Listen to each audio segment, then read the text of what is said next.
Hey everybody, welcome to Obscurities and Miniatures. Today we're going to look at Riot Quest, the arena miniatures game from Privateer Press.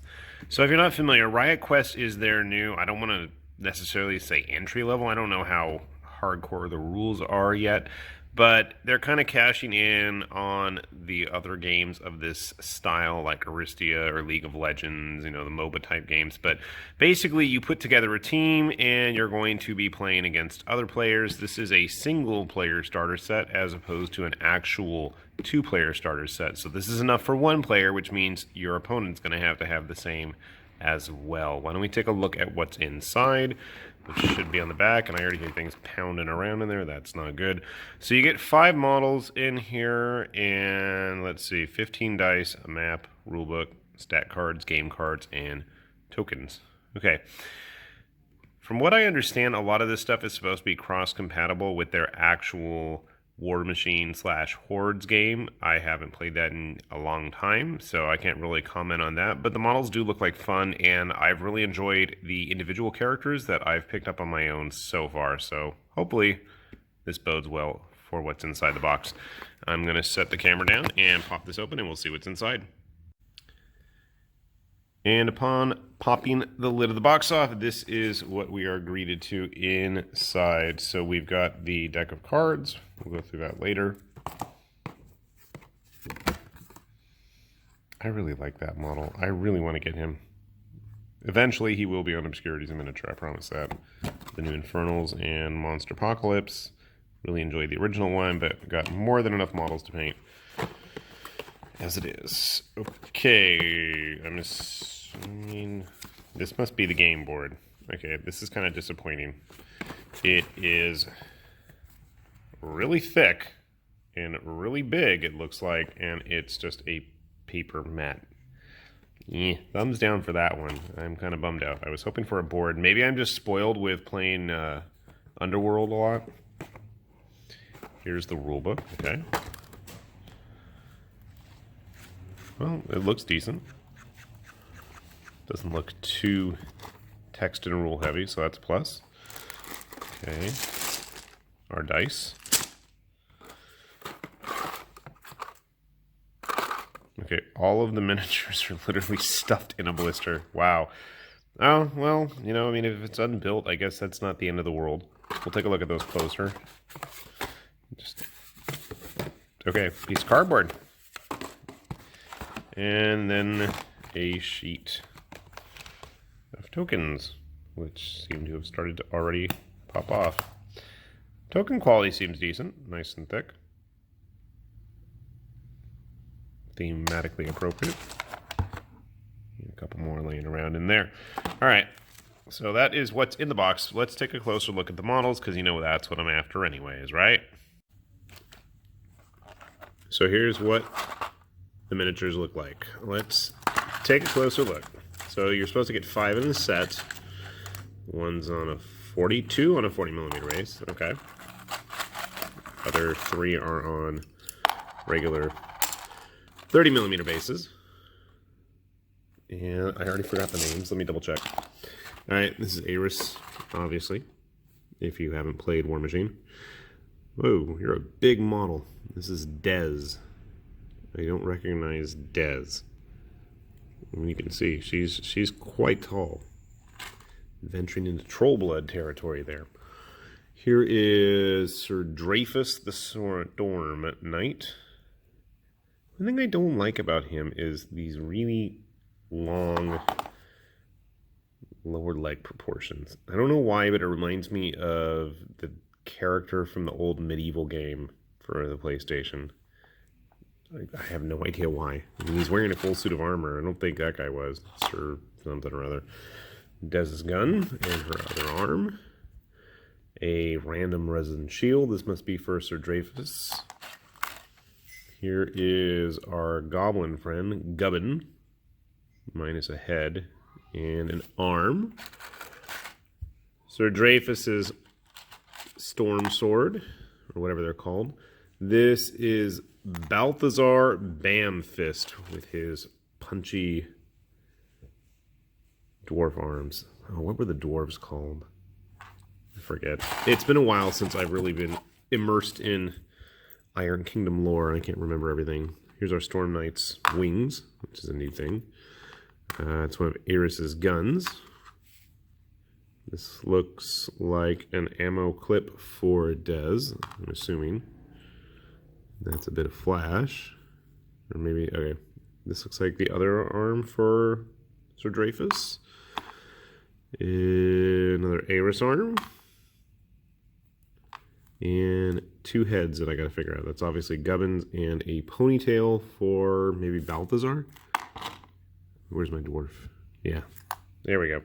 All right, so from a miniatures building standpoint, I don't see these as anything super complicated. I mean, you guys, if you've ever watched my channel, you know I build pretty obnoxious models at times. Nothing too difficult here. I'm not too worried. I mean, and the quality is pretty standard for what I'd say for a privateer, especially their model, their metal model quality. Really crisp, nice clean details, a little bit of flash here and there, but nothing, it's unmanageable. I think, you know, Privateer kind of got their start and got their name made for the quality of their metals, and I'm glad to see them kind of going back to it, although they do mix it intermittently nowadays with resin. Their plastics, I kind of like them, but I feel like I'm more the outlier than anything else. So again, pretty decent all around. I'm going to get these built, and we'll take a closer look at them then, shall we? So here you can see all of the assembled models from our starter set here. So I'm still scratching my head. After browsing through the rules, you have to have at least 5 models per team in a game of Riot Quest. So you have one team, but then because every model is supposed to be unique, I mean, either you're going to be playing against exactly the same stuff or somebody's going to have to go out and buy brand new models, and my glue is just not cooperating, and I just popped her arm off here. I still don't know why she's so big. She's really tall. And he's a Rulik, that's what it was. I knew I'd remember eventually. So looking at how they compare in terms of size to a regular, typical War Machine human model, or privateer model, I should say. Yeah, obviously our Storm Knight's a little bit larger, and it's also worth mentioning that the game universe is supposed to be like almost like a post-apocalyptic Iron Kingdom. So while it is still tied into the whole Iron Kingdom's aesthetic, it's not actually during the eras of, you know, any of the active wars and battles going on.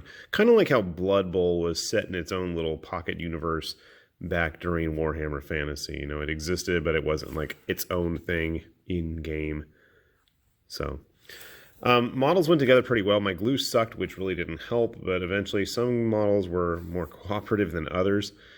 I'm still not sure why he's so large, because most of the, at least the old Signarian Knights, you know, like the Storm Knights and stuff, are a lot more squat and human size. At first I was thinking that Dez here might be an ogre, but I guess she's not. She's just a really big buff human. I don't know how they're going to play out in terms of actually using in Privateer's other games, but for this, I mean, it looks pretty self-explanatory, and it doesn't look too complicated. And I will give Privateer credit because a lot of people really do enjoy their more board game-styled games that they've had. I had a lot of fun with Monster Apocalypse when it first came out. I know there's a lot of people that really like the Undercity and Widower's Wood. Level 7, especially, which one was it? The Dungeon Crawl one, Extinction Protocol, I think. That one's got a really good reputation, too. I have never had a chance to play it. Had a chance and missed out on it. But anyway, that's beside the point. So Privateer does know what they're doing in terms of games. But to me, it just seems like a little bit of a miss not having everything for both players, especially because they used to have really cool 2-player starter sets, both for Hordes and War Machine over the years. So it's kind of a surprise there that we don't have a full set of models, because what is it, like a Corvus Belli's Aristia or whatever it's called, their arena brawler type game. I'm pretty sure you have everything you need all there in the box. And these models, you know, are a lot less complex and willowy compared to Infinity's or Corvus Belli's offerings. They're a little bit more meaty. And I gotta say, I've always been a big fan of the Privateer aesthetic, so I'm happy to give it a shot. And hopefully I can report back after I've had a chance to paint some of these up and give the game a good and proper spin. But obviously, the downside of having to have at least 5 models per team I'm going to have to scrounge up some more models, or maybe just scrounge around online, get some stat cards, and proxy in some of my actual painted War Machine models, because it's not like I don't have quite a few of individual unique characters these days. So my other big gripe is just the size of the box. I feel like it's way too big, and there's like a ton of empty space inside there. There's just so much empty room. It's not like, you know, if they'd had, let's say, like a foam tray insert or something, it would have made more sense. I mean, honestly, I think that you could have really just pared down the size of the box, like down to like here maybe. It's just the math and the tiles and stuff, and I felt like there's just so much empty space floating around when I opened the thing up. So, to me, it's a big question mark. Why is the box so big? Because there really isn't that much need for it. I don't know. Back on topic of the models, though, I really do like what I've got here. I'm not a huge fan of Sir Dreyfus's weird, scrawny legs, but everybody else definitely is a big plus. It's going to be fun painting these guys. They do have a lot of character, and that's something that I've been able to say about just about every single privateer model that I've ever got my hands on. They always are full of character, and they're a lot of fun to work with. So, we'll keep our eyes peeled, and I'm going to go into this with an open mind. I know it sounds like I'm getting kind of nitpicky, and I am, to a degree. But it's just because, I mean, I remember when Privateer kind of overtook GW in, you know, the whole hobby games races, you know, they were on top there for a little bit, and it seemed like they made a lot of questionable choices, and I'd like to see them doing well, because competition is great for everybody, and it always gives us new and interesting things like this after all, right?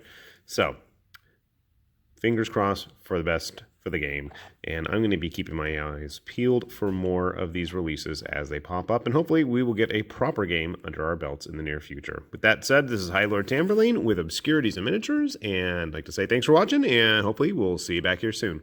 Bye-bye.